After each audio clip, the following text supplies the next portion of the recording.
Baiklah, selamat siang Bapak dan Ibu. Terima kasih sudah meluangkan waktunya untuk hadir di dalam mengikuti kegiatan pengembasan implementasi kurikulum Merdeka.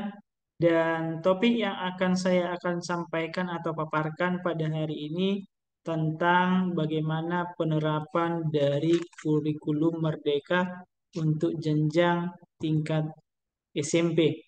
Ada beberapa hal yang ingin saya sampaikan dalam kegiatan hari ini. Yang pertama adalah bagaimana karakteristik daripada kurikulum Merdeka khususnya di tingkat SMP. Kemudian yang kedua nanti adalah perubahan-perubahan apa saja yang ada di tingkat SMP dari kurikulum 2013 ke kurikulum Merdeka itu apa saja yang berubah. Kemudian bagaimana perbandingannya. Dan yang ketiga, nanti adalah bagaimana kita akan membahas mengenai struktur kurikulum Merdeka di tingkat SMP. Kemudian yang terakhir nanti kita akan membahas sedikit mengenai pembelajaran berbasis proyek di tingkat SMP. Kita mulai yang pertama Bapak Ibu. Bagaimana karakteristik utama daripada kurikulum Merdeka khususnya tingkat SMP? Seperti yang telah kita pahami selama ini bahwa karakteristik utama kurikulum Merdeka paling tidak ada tiga. Yang pertama nanti adalah fokus pada materi esensial. Materi itu tidak terlalu luas sehingga nanti pembelajaran bisa lebih mendalam pada kompetensi dasar, terutama bagaimana meningkatkan literasi dan juga numerasi siswa. Kemudian karakteristik yang kedua adalah nanti ada pembelajaran berbasis proyek untuk penguatan profil pelajar Pancasila. Untuk tingkat SMP, sekitar 25% alokasi waktunya akan dialokasikan ke pembelajaran berbasis proyek. Di mana pembelajaran berbasis proyek ini yang ditekankan bukan hasilnya, tetapi adalah prosesnya, yaitu bagaimana meningkatkan soft skill serta karakter daripada siswa-siswi di tingkat SMP. Kemudian yang ketiga tentu saja adalah fleksibilitas, baik itu fleksibilitas oleh guru, siswanya maupun satuan pendidikannya. Fleksibilitas artinya guru ketika melakukan pembelajaran itu bisa disesuaikan dengan konteks sekolah masing-masing dan juga kebutuhan daripada peserta didik di satuan pendidikan masing-masing. Kemudian untuk fleksibilitas ini juga bisa kita lihat dalam tiga hal yang lain. Yang pertama nanti mengenai capaian pembelajaran. Disusun per fase, bukan per jenjang kelas. Kalau dulu itu KD, disusun berkelas. Anak kelas 7 harus bisa ini, kelas 8 bisa ini, kelas 9 harus bisa ini. Tapi nanti di kurikulum Merdeka, capaian pembelajarannya yaitu yang dulu kita kenal sebagai KD, nanti istilahnya menjadi capaian pembelajaran. Ini disusun per fase.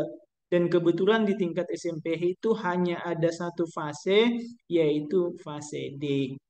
Maka nanti capaian pembelajaran menjadi satu, sehingga kita nanti para guru di tingkat SMP dituntut untuk mampu memahami serta mampu menganalisis capaian pembelajaran.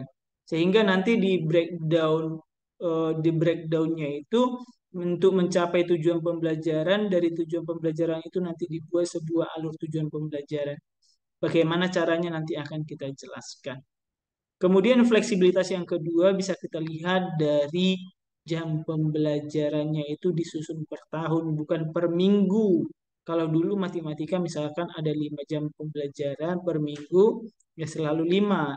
Tapi nanti di kurikulum Merdeka itu jam pembelajarannya itu disusun per tahun. Artinya guru nanti bisa fleksibel.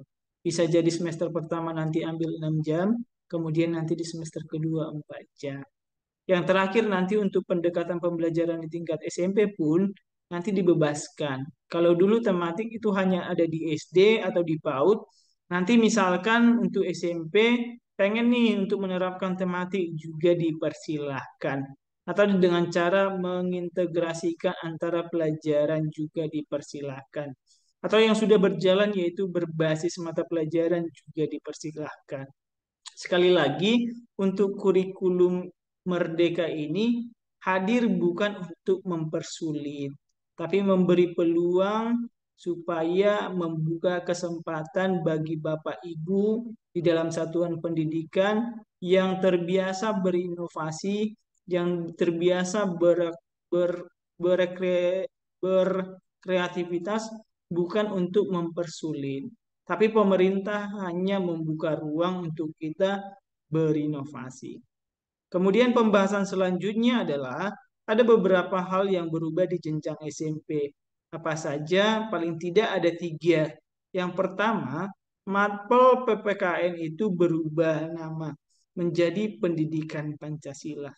Karena kita tahu bahwa kurikulum Merdeka ini yang paling digencarkan nanti adalah tentang profil pelajar Pancasila, di mana tujuan daripada sistem pendidikan itu akan dinilai berhasil jika nanti bisa menyalurkan, bisa menciptakan siswa-siswi yang memiliki profil pelajar Pancasila.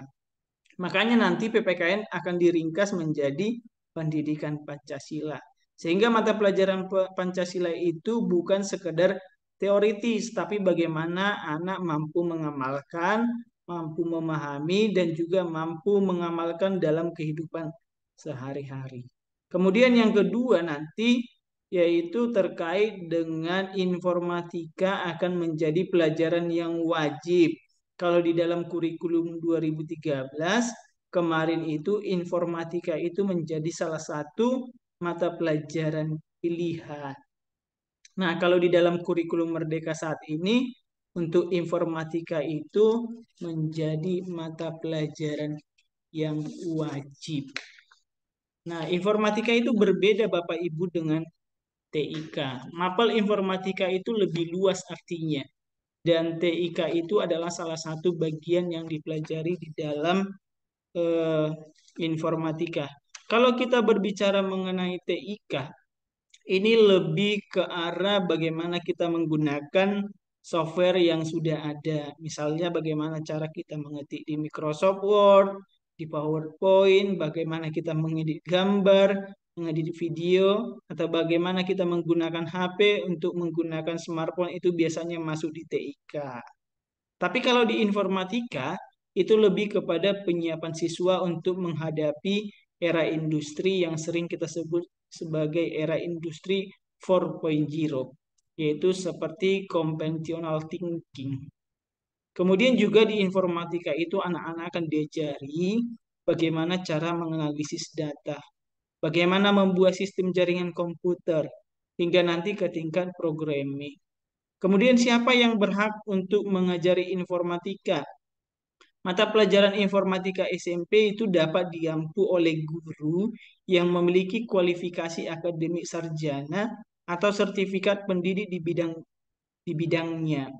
Sarjana ilmu komputer boleh saja menjadi gurunya, kemudian sarjana TIK ataupun sarjana MIPA atau sains. Sekarang kita akan membahas tentang struktur daripada kurikulum di SMP. Seperti yang saya sampaikan tadi bahwa pendekatan pembelajaran di SMP ini sangat fleksibel. Yang kedua, pada struktur kurikulum SMP ini hanya ada satu fase, yaitu fase D. Jadi capaian pembelajaran yang dibuat memang hanya satu saja. Dan kita breakdown sekali lagi ke tujuan-tujuan pembelajaran, kemudian ke ATP, kemudian ke modul ajar. Kemudian struktur kurikulum SMP ini dibagi menjadi dua pembelajarannya, yaitu dilakukan di dua kegiatan. Yang pertama adalah pembelajaran intrakurikuler, yaitu kegiatan reguler biasa di kelas. Kita mengajarkan anak-anak di kelas seperti biasanya.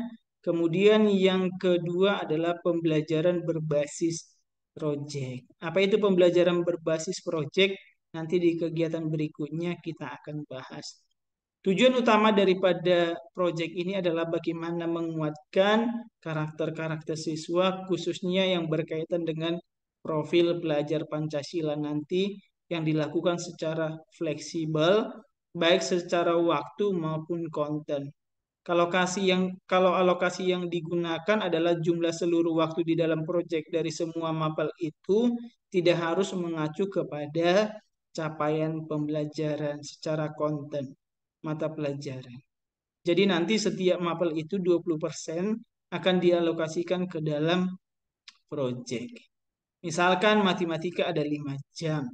4 jam nanti adalah kegiatan intrakurikuler. Kemudian 1 jam nanti itu diambil atau dialokasikan untuk pembelajaran berbasis proyek. Saya akan coba memberi alternatif di dalam penyusunan jadwal proyek yang pertama, boleh di setiap akhir pekan, boleh di setiap akhir KBM, atau boleh diglobalkan di akhir bulan. Semuanya itu Bapak Ibu bisa pilih. Selanjutnya kita akan melihat struktur kurikulum di tingkat SMP. Kalau kita lihat di sini Bapak Ibu secara garis besar tidak ada perubahan yang signifikan.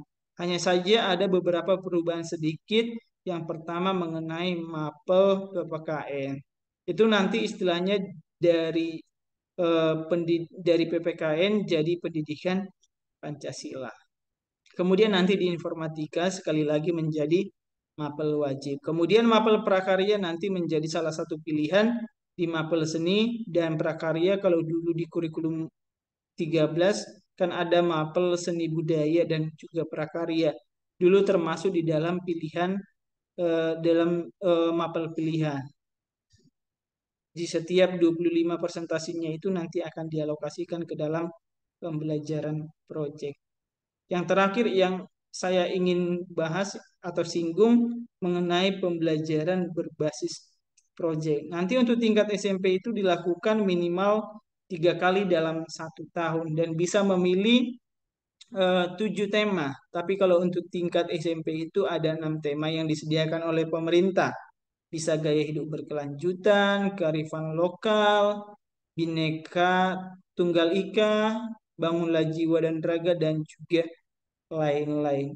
Bapak Ibu nanti boleh eh, belajar atau membuka platform pembelajaran yang disediakan oleh pemerintah supaya nanti Bapak Ibu boleh belajar untuk lebih memahami secara mendalam tentang pembelajaran berbasis proyek ini. Mungkin cukup sekian Bapak Ibu, semoga apa yang saya paparkan pada hari ini bisa bermanfaat bagi Bapak dan Ibu. Sampai bertemu di pengimbasan kegiatan implementasi berikutnya. Assalamualaikum warahmatullahi wabarakatuh.